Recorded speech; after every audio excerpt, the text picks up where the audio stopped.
오늘 3주차 수업이죠.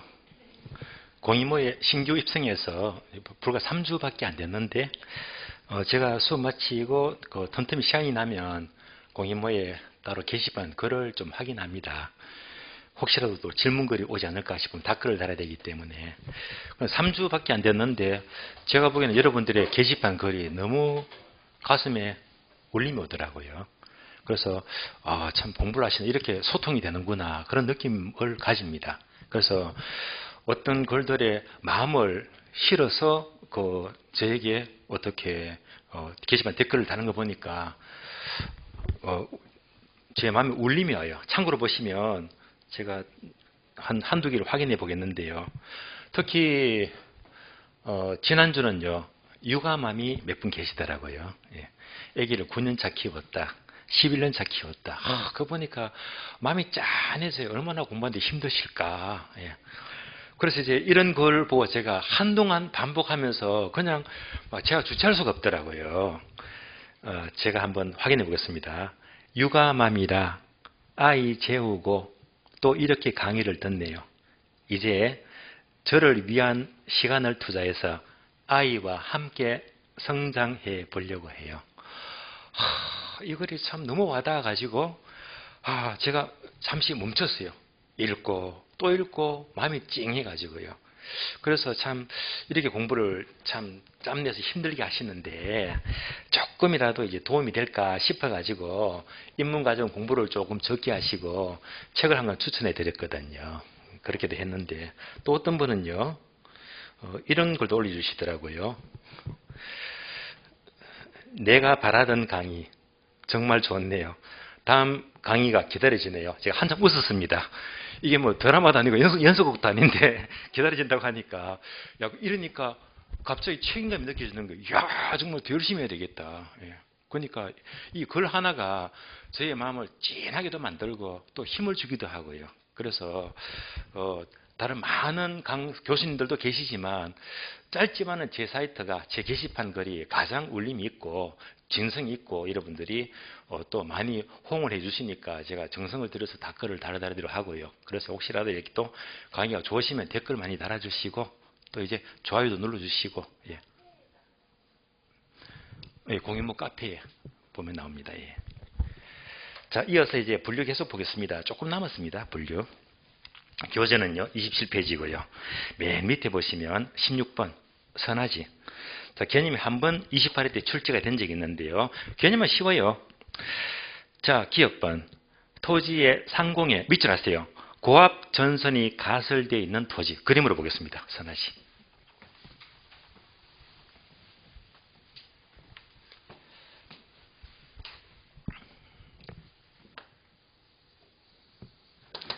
고압선이 있습니다.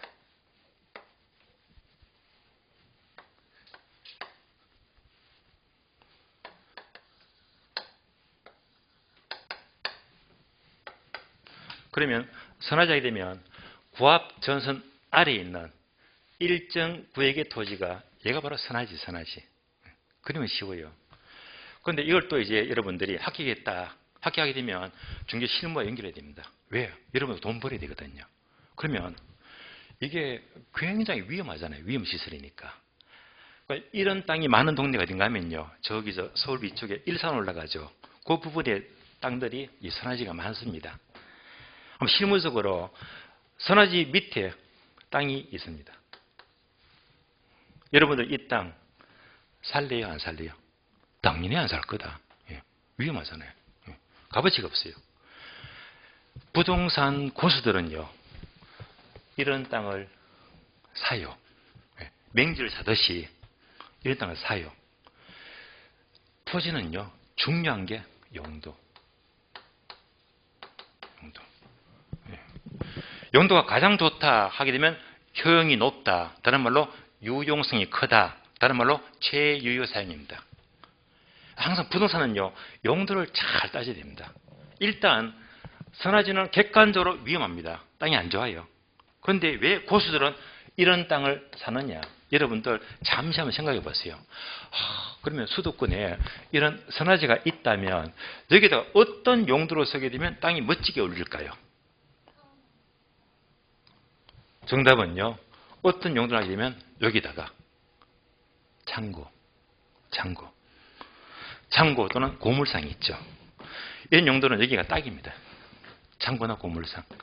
그럼 선화지가 이런 땅이 만약에 경매에 나왔다. 아무도 낙찰 안 받거든요. 그럼 이제 100%에서 서울지역은 저감률이 30%죠. 한번 유찰되어 버리면 70%, 또 떨어지면 49%, 또 떨어지면 34%입니다. 그래요. 한번 딱 두 번 유찰되어 버리면 반토막 나거든요. 예. 그럴 때 한 2선에서 땅을 사는 거라 싸게 사잖아요. 여기다가 창고 짓는데 건축비가 얼마 들어갑니까? 별로 안 들어가지. 이렇게 해서 임대를 받게 되면 임대료가 이겁니다. 아시겠어요? 수익률 어마어마합니다. 예. 그래서 여러분들은 항상 합격하셨다. 절대 중개만 해서 수수료 받으려고 하지 마세요. 절대 그러지 마세요. 예. 이렇게 남들이 기펜 땅도 싸게 받아가지고 창고를 활용해서 임대를 받게 되면 얼마나 멋진 수익률입니까? 다만 이런 땅은 이제 창고나 또는 고물상을 활용하려면 여러분들이 2차 과목 공법 공부하시면 이거 있죠. 개발행위.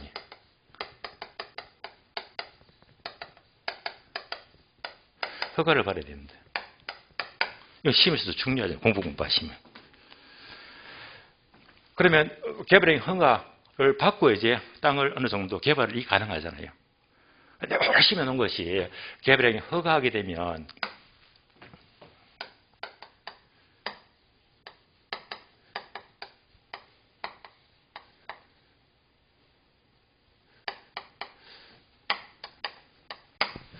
건형 체할적인데요. 제가 아는 선배분이 한 분 계셨는데 성이 건씨입니다. 건형. 예, 건형. 예. 이분이 늘 속이 안 좋아요. 늘 체하거든요. 그래서 이제 건형이 체할적이 하시면 만기가 되잖아요. 그럼 이제 모든 건축이 개발행위 허가 받아야 됩니다. 또는 형질 변경. 또는 토석 채취. 토지 분할이죠. 또는 적치. 1길 이상 물건 실어두는 행위잖아요. 이렇게 이제 건형 체할적 하게 되면 이런 것들은 모두가 허가받고 개발해야 됩니다. 그럼 이제 이 땅을 사가지고 선화지를 사가지고 고물상 지어야지, 창고 지어야지 개발을 허가받아야 되거든요. 항상 모든 땅은요 이것부터 따져봐야 됩니다. 주로 이제 형질 변경이 많잖아요. 그래서 이런 땅을 싸게 받아가지고 개발행위 허가받고 개발했다. 그래서 임대를 받게 되면 수익이 멋지거든요. 멋집니다. 예. 정기 실무가 나왔으니까 3일 전에 고객이 왔었어요. 고객이 제가 나이를 연세를 여쭤보니까 83이래요. 그런데 남자원인데 제가 보는 멋진 거 있죠. 너무 곱게 늙으신 거예요. 이것도 많아 보이더라고요. 예. 예. 그런데 가만히 이렇게 앉아가지고 상담을 해드렸는데 제가 봐도 너무 멋진 분이야. 저렇게 늙고 싶어요. 예. 그 80대 나이에 피부가 보통 피부가 아니에요. 관리를 잘해가지고. 예. 그런데 그분 저한테 14억짜리 원룸입니다. 원룸으로 팔아달래요. 그래서 다른 데서 전기에 의뢰했더니 13억 2천에 매매해주겠다. 근데 이제 저한테 와서 저하고 관계가 좋으니까 제가 겁도 없이 그렇다면 제가 더 깎아드릴게요. 13억 제가 한번 해드릴게요. 저희 사무실에서. 좋아하는 거예요. 2천만 더 싸게 하니까. 지금 이 작업 들어갔거든요. 13억에 더 싸게 드리려고. 그러면서 제가 급해는 대접하면서 그러면 좋다 하니까 이분이 기분 좋고 또 물건 끄집어내는 거야. 내가 또 추가로 15억짜리 상가주택을 살려고 하는데 수익률 괜찮으면 무조건 거래하겠대요. 저는 이분한테 이미 딴 데 거래할 거를 2천만 원 더 빼도록 한번 우리가 도전해볼게. 중개를 해볼게. 그럼 이거 하면 두 개를 보면 받는 거예요. 그러면서 얘기하다 보니까 이분이 잠시 하는 얘기가 내가 30년 전, 40년 전 젊을 때입니까? 그러니까 이제 쉽게 말하면 자기가 3, 4, 50대 본인도 중기를 했대요. 중기를 했대요. 지금은 나이가 들어가지고 이제는 은퇴를 했지만은 내가 옛날에 이만큼 돈 번 게 다 부동산 중개를 했대요. 그런데 크게 번 게 두 가지라 돼요. 두 가지. 첫 번째는 이분 한 얘기 하면 절대 중개만 해가지고 먹고 못 산다. 중개수술 갖고는. 내가 벌어놓은 거는 크게 두 가지. 첫 번째는 하다 보니까 옛날에 김대중 정부 때 김대중 정부 때 이 규제를 확 다 풀었잖아요. 다 풀다 보니까 이 전매 행위도 마음대로 하도록 했었어요. 예. 그때 전매 가능할 적에 1,000만 원 부치가 거래하고 또 부치 거래하고 하기도 20바퀴를 돌린대요. 20바퀴를 돌린대요. 그럼 한 번 할 때마다 양쪽에 100만씩 받더라도 돈이 막 그냥 막 들어오니까 전매가 돈 엄청 벌었대요. 그건 합법적이지. 정부가 허락했으니까 전매. 그걸 이용했고 이렇게 번 것 갖고 이제 상가를 사고 아파트를 사고 사는 거예요. 그래서 이 사람은 상당히 부동산 부자가 된 거예요. 서울이면 강남, 여긴 또 분당이죠. 동네도 좋잖아요. 부산이면 해운대가 되고, 대구라면 수성구가 되고, 그리고 수성구에 그 좋은 동네에 나가시면서 저 앞이 우리 집 아파트인데 수성구 아파트에 아파트를 5채나 갖고 있대요. 5채나. 몇십억이 될 거예요.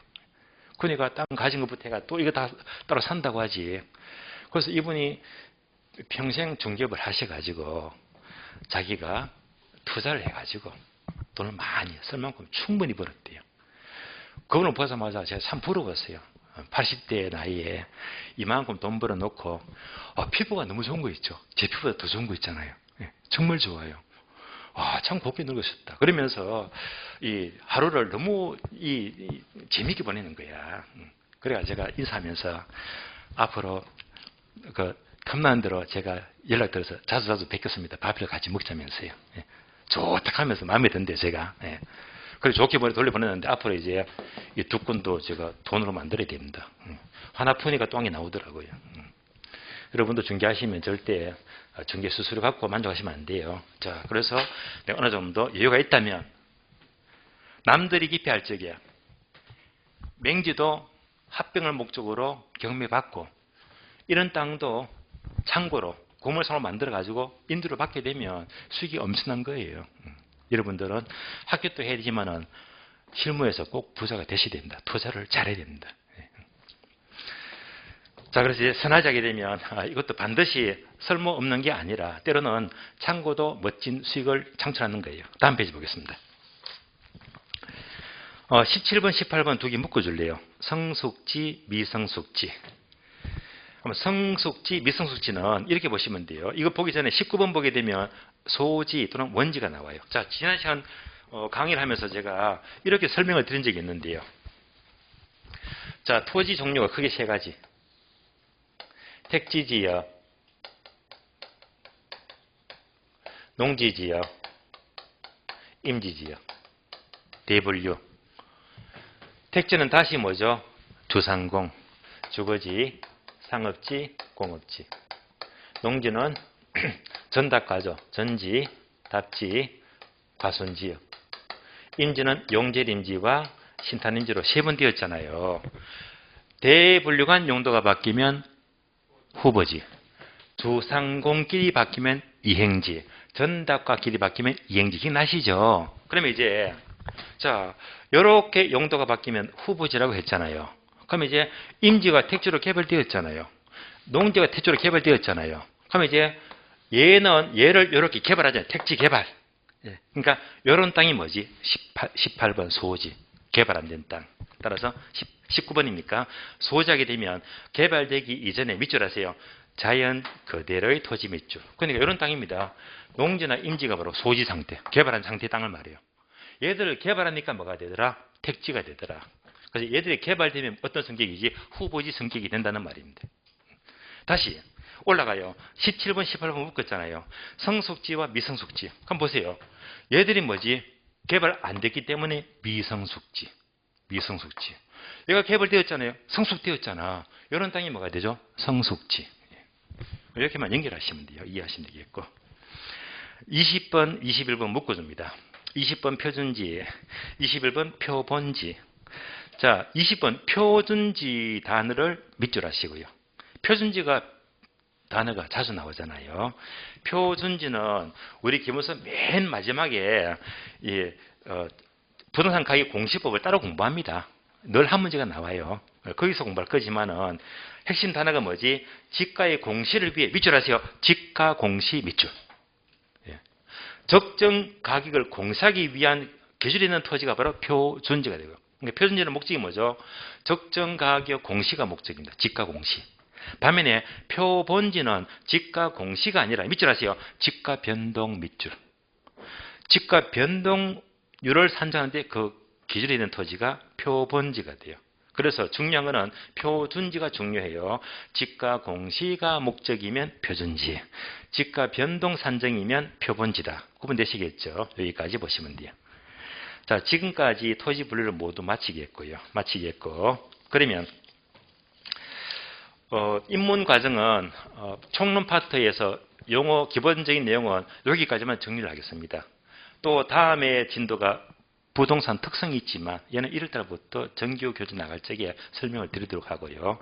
입문 과정은 총론 파트는 지난주 보았던 부동산의 개념하고요. 토지 분류. 여기까지 여러분들이 개념 잡으시면 공부를 잘 하신 거예요. 그러면 이제 지금 이 시간은요. 바로 경제로 넘어가죠. 기초입문 과정이니까. 그럼 경제 파트가 79페이지입니다. 79페이지. 79페이지 보시면 부동산 경제론 나옵니다. 그리고 제1절 수요 공급 아주 핵심 단어입니다. 이번 시간은요.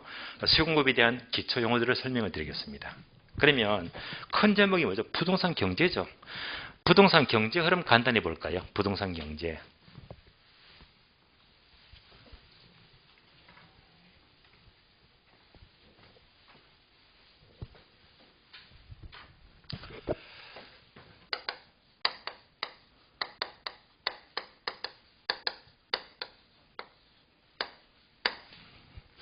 부동산 경제 흐름은 무조건 첫 출발이 수요와 공급에서 출발합니다. 수요 공급. 쉬운 말로 물건을 산다. 사는 것이 수요가 되고요. 거꾸로 판다. 파는 것이 공급입니다. 사고 판다. 수요 공급. 따라서 수요와 공급에 의해서 가격이 결정이 돼요.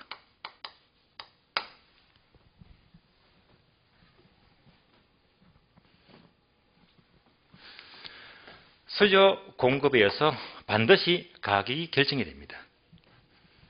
그럼 볼까요? 예를 들어 보겠습니다. 사자가 많습니다. 사자가 많으면 가격이 올라갑니까? 내려갑니까? 올라가죠. 사자가 많으니까 가격이 올라가더라. 공급입니다. 반면에 공급이 부족이에요. 이 말은 공급이 부족, 희소 가치가 크다는 말입니다. 사자가 많으면 가격은 오르고 공급이 부족하면 가격이 올라갑니다. 따라서 이럴 때 가격이 상승하더라. 항상 기본이 원리입니다.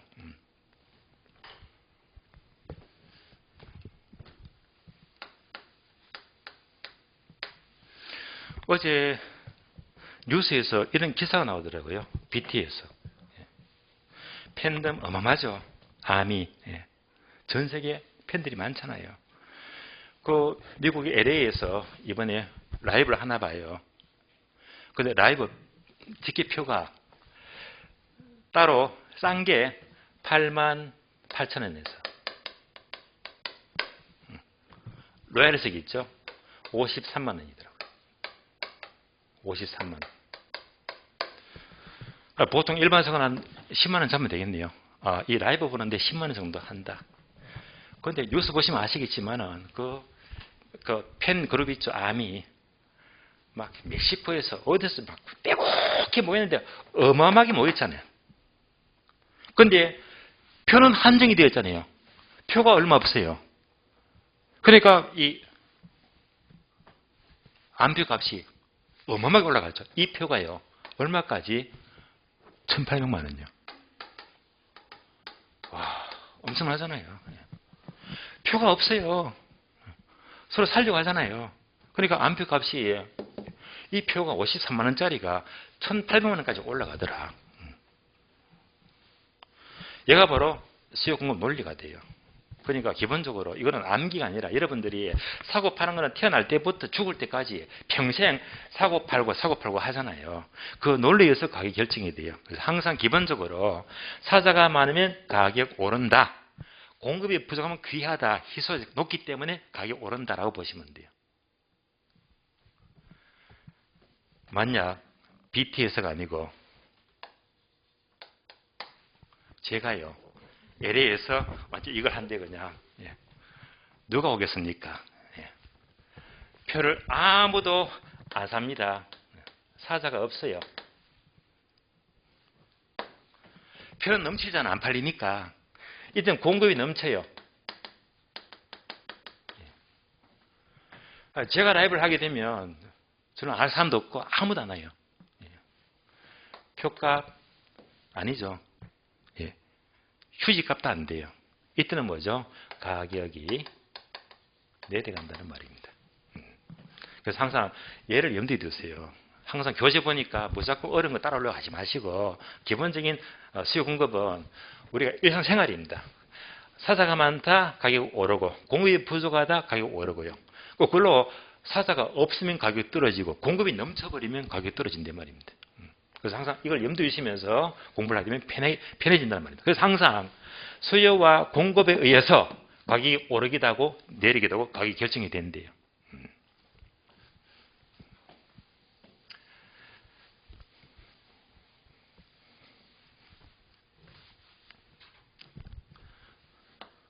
여기다 강남을 집어넣어 볼까요? 강남의 땅은 서로 강남에 살려고 해. 수요가 많대 말입니다. 그러니까 강남 불패 땅값 안 내려가잖아요. 게다가 강남 땅은 항상 땅이 한정이 돼 있잖아요. 그러니까 이런 이유 갖춰지기 때문에 계속 가격이 올라가더라도 말입니다. 거꾸로 강원강인데 강남이 아니고 강원도다. 요즘 강원도도 땅값 많이 올라가요. 왜? 철도랑 도로가 너무너무 좋아지니까. 그러니까 강원도라고 느끼는 좀 부담은 돼요. 그쪽 땅값 무시 못합니다. 엄청 좋아지고 있어요. 그래서 이제 강원도인데 강원도의 외곽지에 그린벨트가 있다. 사실 그린벨트는 쓸모가 없잖아요. 강원도 그 넓은 땅 그린벨트가 있는데 이런 땅은 누구도 안 살려고 해요. 규제가 많잖아요. 그런데 공급은 넘치잖아. 땅이 얼마나 많습니까? 그런데 사실을 안 해. 이러니까 가격은 안 오르고 계속 내려가더니 말입니다. 그래서 항상 수요와 공급에서 가격이 움직이더라. 이렇게만 아시면 돼요. 그럼 다시 이렇게 가격이 결정이 된다면 가격이 서로 결정이 되는 장소가 장소. 이 장소를 시장이라고 불러요. 그래서 시장론이 필요합니다. 시장은 이제 가격이 이루어지는 장소를 가리키거든요. 장소. 그런데 시장을 이 지역이 하나로 국한하지 않고 한 나라 전체로 보자. 한 나라 전체로. 그러면 이제 한 나라 전체의 경기 변동이 나와요.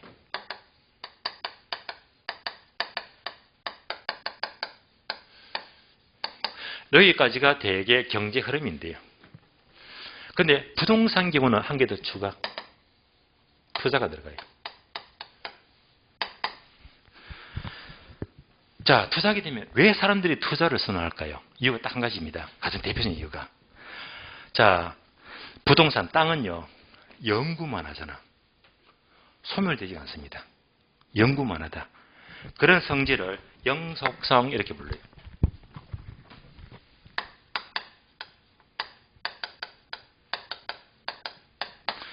토지는 영속성 특성 때문에 소멸되지가 않기 때문에 연구만 하잖아요. 내가 땅을 한번 사버리면 임대료 수익이 계속 자자손손 물려줄 수 있고 계속 들어오잖아요. 이런 이유 때문에 사람들이 투자하기를 선호합니다. 투자까지가 중요합니다. 부동산 경제하게 되면 이런 흐름으로 공부를 하는데 다만 부동산 가격만큼은 앞에서 봤죠? 요거요. 부동산 가격 구한다. 똑같은 말로 감정 평가를 한다라고 불러요. 그래서 요 가격만큼은 따로 어디에서 감정 평가를 합니다.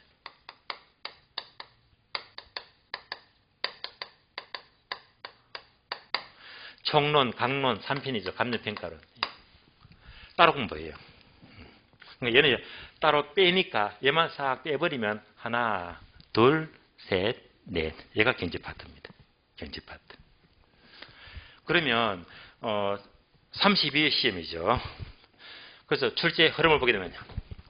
올해 시험은요. 수요공급에서 5문제가 나왔고 시장에서 1문제 나왔고 경기변동 1문제 나왔고 투자에서 6문제 나왔고 간평에서 6문제 나왔고요. 얘만 더해도 13문제.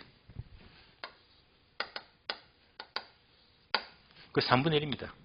부동산 경제에서 학교론의 3분의 1 이상은 출제가 돼요.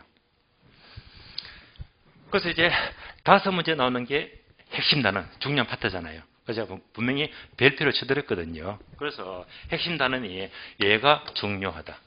핵심 단원. 얘도 중요하다. 핵심 단원. 얘도 중요하네. 핵심 단원. 여기서 핵심 파트가 3개 나옵니다. 핵심 파트가. 뿐만 아니라 이것도 기억나시죠? 샵 표시. 계산 문제. 얘도 이제 또 계산 문제 출제가 중요하고요. 얘도 계산 문제. 얘도 계산 문제. 따라서 경제 파트에서 수요 공급, 투자론, 감정평가론 이 3개 파트가 워낙 중요합니다. 이것의 모든 공통점은 학교로는 가장 중요한 게 법, 경기 중에서 돈이 중요하잖아요. 돈. 예. 항상 학교는 이제 이 돈 되는 경제 파트를 공부하는 겁니다. 그래서 결론적으로 지금부터 보는 것은 이 경제 흐름 중에서 가격은 감정평가에서 따로 보도록 하고요. 먼저 출발이 수요공급인데 이 파트를 이제 79페이지입니까? 지금부터 공부를 시작합니다. 자, 그러면 자, 제1절 부동산 수요와 공급입니다. 지금부터 수요 공급을 차근차근 입문과정 용어를 풀어보겠습니다.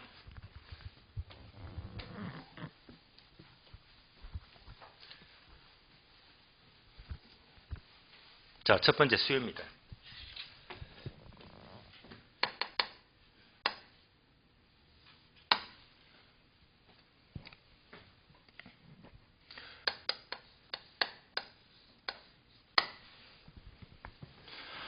자, 수요를 영어로 디맨드라고 불러요.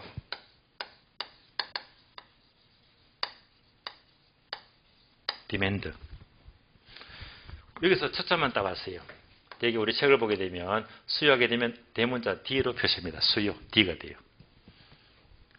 수요는요, 쉬운 말로 사는 거라고 했죠. 물건을 사는 것이다.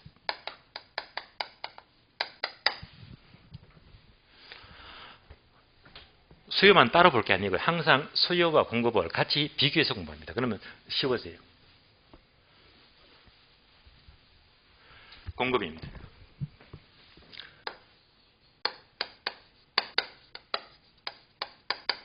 공급은 영어로 supply죠.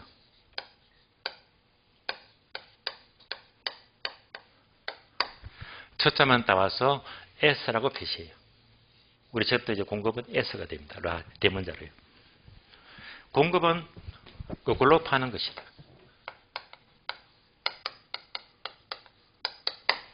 그래서 사고 파는 것이 수요 공급을 한다라고 불러요. 그 대부분 많은 분들이 수요 공급을 되게 힘들어합니다. 왜냐하면요, 그래프가 나와요. 복잡한 그래프가 나오고 또 복잡한 계산 문제가 나와요. 좀 까다로운 건 사실인데, 그러나 좀 쉽게 이해하자면 사실은 우리가 하루 종일 사고 팔고 행위를 하고 있잖아요. 그거를 벗어날 수가 없어요. 우리는 늘 일상 경제가 사고 파는 거니까 거기 다 묻어 나와 있거든요. 책을 따로 볼 필요 없이 우리 다 아는 겁니다. 예를 들어 볼까요? 자, 먼저 수요법칙. 수요는요, 반드시 먼저 가격이 나와야 됩니다. 가격이 주어질 때 어떻게 살까? 수요량이 정해지는 거예요.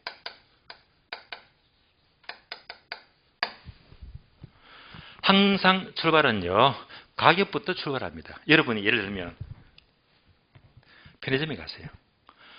목이 말라. 콜라 마셔야지. 그럼 음료 코너 가게 되면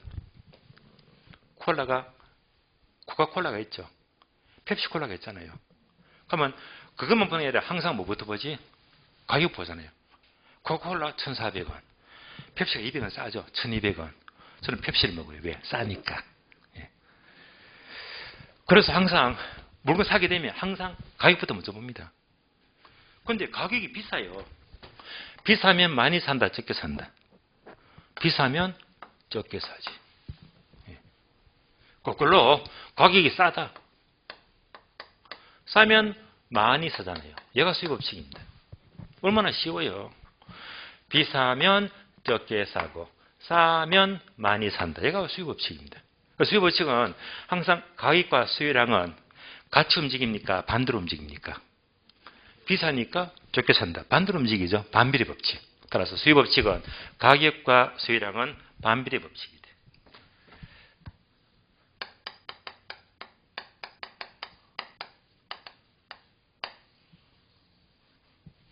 반비례 법칙입니다. 이게 일상생활입니다. 그래서 비싸면 적게 산다. 가격과 수요량은 반비례 법칙. 이걸로 다 된 거예요. 이거 이제 풀어 쓴 게 복잡한 그래프가 나오고 복잡한 공식이 나오는 계산 문제가 나오는 거예요. 예를 들어 볼까요?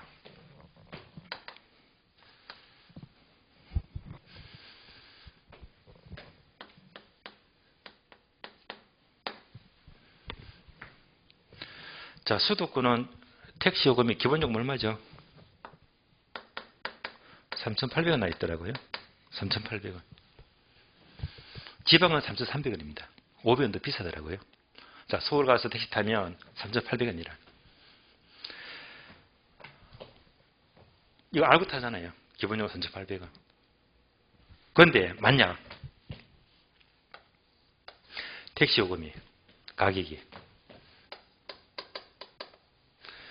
얘가 아니고요. 5,000원이면 기본 요금이. 자, 3,800원 할 적에 내가 한 달에 10번 탑니다. 택시 10번 타요. 만약 택시 요금이 3,800에서 5,000원 올라가 버리면 택시를 많이 탑니까? 적게 탑니까? 당연히 적게 타지.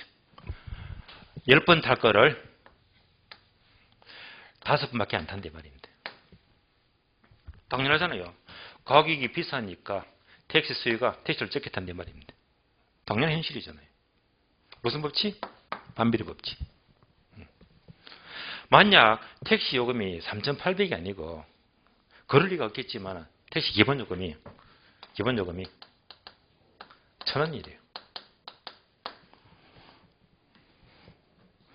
버스비보다 쌉니다. 그것이 뭐 그렇잖아요. 이러면 저는 맨날 택시 타겠어요. 맨날. 그러니까 여분 요금이 싸다 하게 되면 매일 택시 타면요. 한 달에 몇 번을 타지? 30번 매일 타겠네. 가격이 싸니까 뭐지? 그만큼 택시를 많이 타더라. 수요가 증가합니다. 따라서 가격과 수량은 항상 반비례 법칙. 비싸면 적게 사고 싸면 많이 산다. 항상 수요 법칙은 반비례 법칙이다. 얘만 염두에 두게 되면 책이 쉬워져요. 이렇게 출발하는 겁니다. 책을 안 봤어요. 기본적인 원리가 우리 늘 부대끼며 경험하고 있는 거잖아요. 공급 넘어 공급. 자, 공급 볼까요?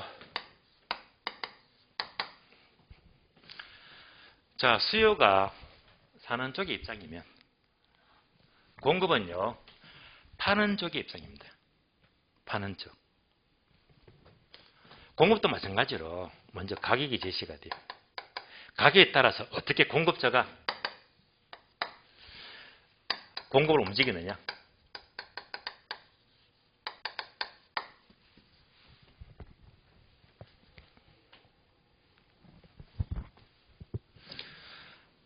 물건을 파는 쪽 공급자 입장에서는 돈 많이 벌어야 됩니다.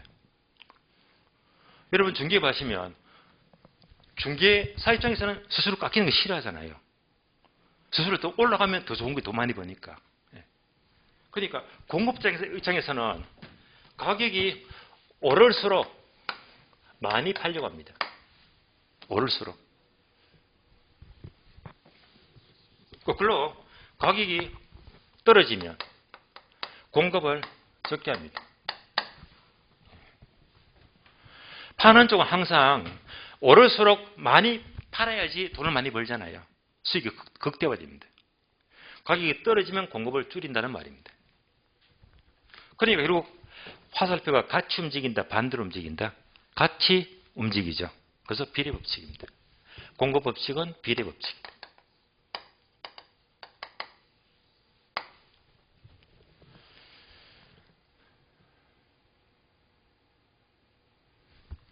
예를 들어 볼까요?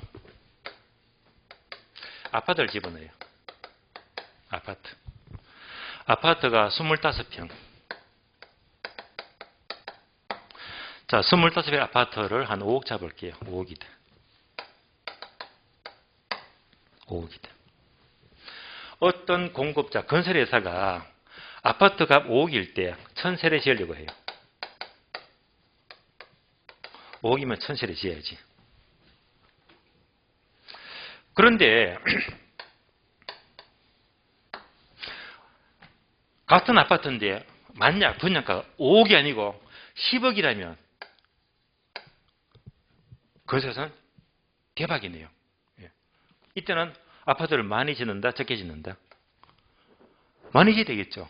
2000세대를 짓죠. 대박입니다. 따라서 가격이 오르면 많이 짓자, 공급을 늘리자. 현실입니다. 아파트가 폭락합니다. 폭락이에요. 5억짜리가 2억밖에 안 되는데 가격이 뚝 떨어지고 있잖아요. 그러면 아파트를 많이 지어 적게 지어? 당연히 적게 짓죠. 이때는 500세대만 짓죠. 그래서 가격이 내려가면 공급도 줄인다 말입니다.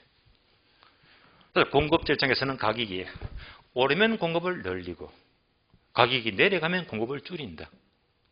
무슨 법칙? 비례법칙입니다. 자, 이제 법칙 수요 법칙은 비싸니까 적게 산다. 반비례 법칙. 공급 법칙. 공급자 입장에서는 비싸면 많이 팔자. 비례 법칙입니다. 이제 그래프 넘어가죠. 그래프. 학개론에서 항상 반비례 법칙은 그래프가 우하향 그래프입니다. 반비례 법칙은 무조건 우하향 모양이 나옵니다. 우하향. 자, 그림 확인해 볼까요? 그래프. 여가부로 우하향입니다. 세로축은 P가 돼요. 가격. 프라이스 가격이 돼요. 가로축은 Q, 퀀터티, 수량입니다.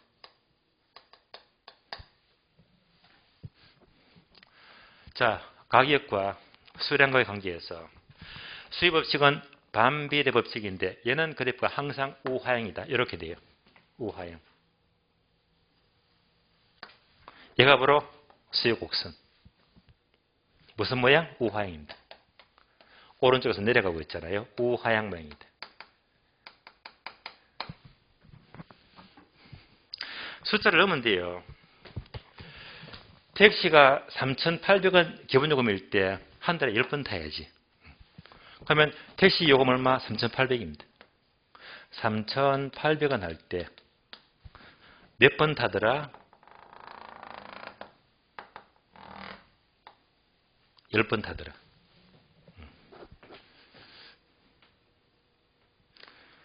그 택시 가격이 5,000원 올라갑니다. 가격이 5,000원 이만 올라간대요. 올라가니까 적게 타죠. 5번. 이때는 5번 탄다. 요즘이 되겠네요. 결론적으로 택시 요금이 이렇게 올라가니까 5,000원 이만큼 택시를 적게 타더라. 이렇게 움직이죠. 이걸 이은 것이 바로 우하향 모양이 됩니다. 다시 택시 요금이 1,000원입니다. 1,000원. 1,000원일 때. 얘가 1,000원이네.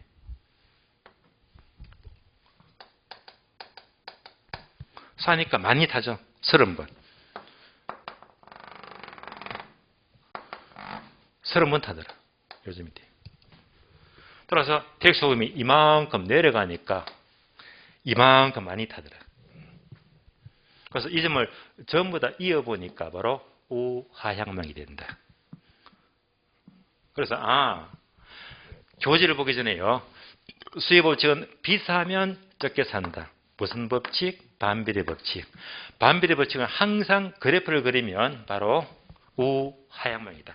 어느 한쪽이 크면 얘는 작아진다. 무조건 반대로 움직인대요. 이렇게 못 박아버리세요. 수요법칙은 반비례 법칙. 다음에 우하향 모양입니다. 얘를 알면서 출발하게 되면 우리 기본적인 교진행이 쉬워집니다. 다음에 공급법칙은 그래프 볼까요? 가격이 오르면 공급을 증가시킨다고 했는데 바로 비례법칙이죠. 비례법칙. 비례법칙을 그래프로 그리게 되면 우상향망입니다. 우상향망이다. 그러면 그림으로 확인하죠.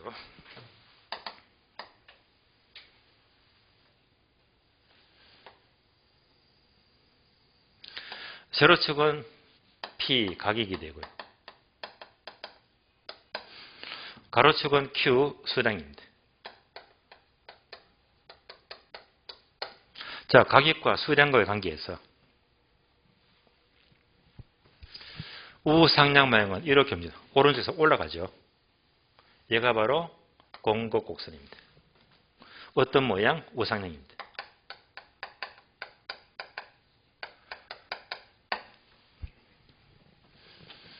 그러면 얘를 연결합니다. 어느 건설회사가 아파트 25평이 5억일 때 1,000세대 지으려고 해요. 아파트 가격이 5억일 때 수량을 1,000세대 1,000세대 지으려고 합니다. 그런데 이 아파트가 10억이래요. 대박이잖아요. 10억.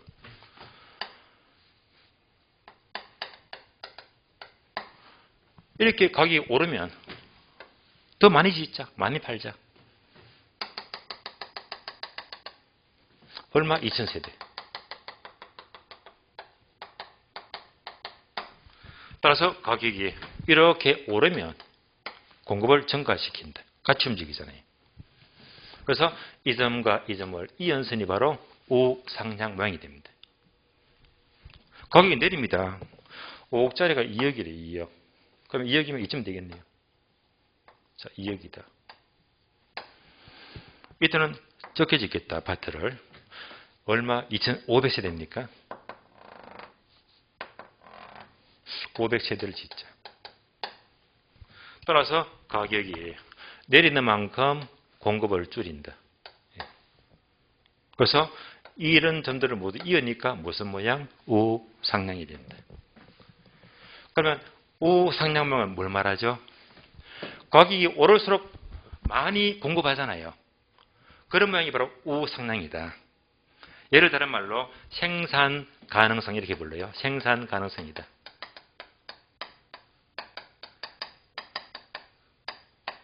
따라서 우상향의 모양은 가격이 오를수록 공급을 증가시킨다. 계속 커지는 거예요. 그래서 우상향은 다른 말로 얼마든지 생산이 가능하다. 생산 가능성 이렇게도 부릅니다. 아직까지 책을 보지 않고 있는데요. 여기까지 여러분들이 평소에 늘 생활하는 겁니다. 생활하는 거예요. 얘를 염두에 두게 되면 책이 쉬워지는 거예요. 반복하고 책을 보겠는데요. 항상 수요법칙은 가격과 수량과의 관계가 비싸면 적게 산다. 반비례 법칙. 그래프는 무슨 모양? 바로 우하향, 우하향. 다음에 공급법칙은요. 가격과 수량은 가격이 비쌀수록 공급을 증가시킨다. 같이 움직이죠. 비례법칙. 무슨 모양? 우상향. 얘를 항상 연결해서 책을 보게 되면 아주 책이 쉬워집니다. 자, 그럼 이제 기본적인 내용을 염두에 둔 거예요. 수요법칙은 반비례 법칙. 무슨 모양? 우하향. 공급법칙은 비례법칙이다. 무슨 모양? 우상향. 자, 이렇게 전제를 하면서 교재를 처음부터 볼게요. 그러면 79페이지입니다. 자, 목차 1번. 부동산 수요의 의 개념이 나옵니다. 강의하다 보니까 벌써 1시간 다 지나갔네요.